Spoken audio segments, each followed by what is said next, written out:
নমস্কার, আমি জ্যোতিষী পার্থ সান্যাল। আমার চেম্বার রানাঘাট পাইকপাড়া। আপনারা যদি জন্মকুণ্ডলী বা হস্তবিচার করতে বা দেখাতে ইচ্ছুক হন তাহলে আমার স্ক্রিনে দেওয়া নাম্বারে যোগাযোগ করবেন। আজকের আলোচ্য বিষয় হলো গণ। আমাদের গণ নিয়ে আজকে আপনাদের আমি কিছু বলবো। তা আমাদের তো তিনটে গণ। একটা গণ হচ্ছে দেবগণ, একটা হচ্ছে নরগণ এবং দেবাড়িগণ। দেবাড়িগণ যেটাকে বলছে এটাকে কেউ কেউ রাক্ষসগণও বলেন। তা রাক্ষসগণের ব্যক্তি যারা আছেন, রাক্ষসগণের ব্যক্তিরা কিরকম হবেন?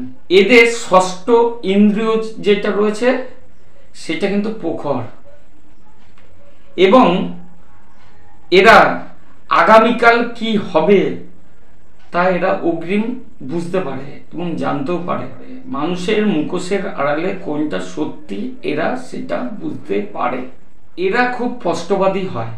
এরা কিন্তু পরিবারের খুব প্রিয় হয়। পরিবারের লোকেরা যদি কোনো বিপদে পড়ে তাহলে এরা খুব সাপোর্ট করে। এদের বাইরেটা কঠোর, কিন্তু এরা পরিবারের জন্য রক্ষা কবচের মতো কাজ করে। দেবাড়িগণ বা রাক্ষসগণের ব্যক্তিরা যে নক্ষত্রগুলোর উপর প্রভাব ফেলে, প্রথম নক্ষত্রটা হচ্ছে অশ্লেষা। এই অশ্লেষা নক্ষত্রের ব্যক্তি যারা আছেন তারা খুব জ্ঞানী হন এবং মনোবিজ্ঞানী হন, মানে মানুষের মন দেখে অনেক কিছু বুঝতে পারেন এবং ভালো জ্যোতিষীও হতে পারেন। কৃত্তিকা নক্ষত্র, এরা বাক্য এবং বুদ্ধি এদের কিন্তু প্রখর থাকে। বিশাখা নক্ষত্র, এরা যদি কোনো লক্ষ্য নির্ধারণ করেন তাহলে কিন্তু এরা অনেক দূর পর্যন্ত এগোতে পারেন। চিত্রা নক্ষত্র, এরা শিল্পী জগতের সঙ্গে থাকলে ভালোই হয়, যে কোনো কিছু সৃষ্টি করার ইচ্ছা এদের থাকে। মঘা নক্ষত্র, মঘা নক্ষত্রের ব্যক্তি যারা আছেন এদের পূর্বপুরুষের কিন্তু কিছু আশীর্বাদ এদের মাথার উপরে থাকে। এবার আপনাদের বলবো নরগণ সম্বন্ধে। এরা বাস্তববাদী হয় এবং মানুষের জীবনে তিনটে জিনিস থাকা খুব প্রয়োজন। 1 নম্বর পরিশ্রম করা, 2 নম্বর সমাজ ব্যবস্থাকে নিয়ে চলা, আর 3 নম্বরটা হচ্ছে সম্পদ। এরা জানে মানব জীবনে এই তিনটে কিন্তু খুব প্রয়োজনীয় জিনিস।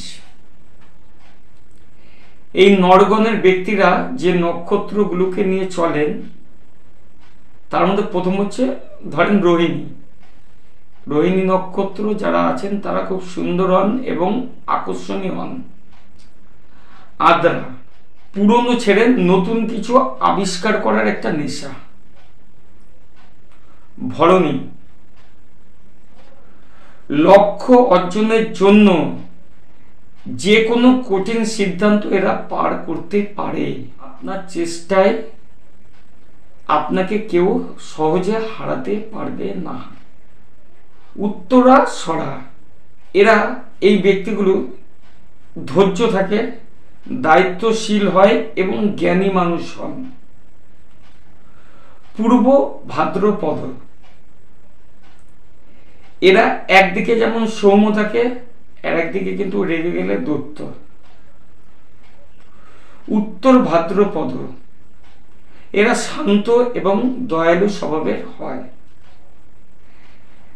এবার বলবো দেবগণ সম্বন্ধে। দেবগণ যারা আছেন তাদের ঈশ্বরবাদী এরা হয়ে থাকেন। এরা শান্ত এবং সরল এবং বুদ্ধিমান হন। এরা কিন্তু খুব সুন্দর এবং এদের মুখের একটা হাসি থেকেই যায়। এরা ঝগড়া ঝাঁটি এগুলো কিন্তু পছন্দ করে না দেবগণের ব্যক্তি যারা আছেন। দেবগণ যে নক্ষত্রগুলোকে নিয়ে চলছেন, প্রথম হচ্ছে অশ্বিনী। অশ্বিনী নক্ষত্র যাদের আছে, যে কোনো কাজ দেরি করতে পছন্দ করেন না, চটপট করে কাজ করেন। পুণ্যবসু, জীবন যতই কঠিন হোক না কেন এরা সহজে হার মানে না। মৃগশিরা, আপনি সবসময় নতুন কিছু অনুসন্ধান করে বেড়াবেন এবং কিছু শেখারও চেষ্টা করবেন। পুষ্যা নক্ষত্র, এরা জ্ঞানী হন, ধার্মিক হন, কেউ বিপদে পড়লে এরা কিন্তু সাহায্যের হাত বাড়িয়ে দেন। হস্তা নক্ষত্র, প্রতিটা কাজ নিখুঁতভাবে কিন্তু করেন। সাথী নক্ষত্র, সাথী নক্ষত্রে যারা আছেন তারা কিন্তু একটু স্বাধীন চেতা হন। অনুরাধা নক্ষত্র, আপনি মানুষকে হৃদয় দিয়ে কিন্তু ভালোবাসেন। শ্রবণা নক্ষত্র, আপনি শুনতে বা শিখতে ভালোবাসেন। রেবতী নক্ষত্র, আপনি সমৃদ্ধশালী হবেন, সম্পদ কিন্তু আপনার চলার পথে ধরা দেয়। নমস্কার, আমার ভিডিওটা দেখার জন্য অসংখ্য ধন্যবাদ।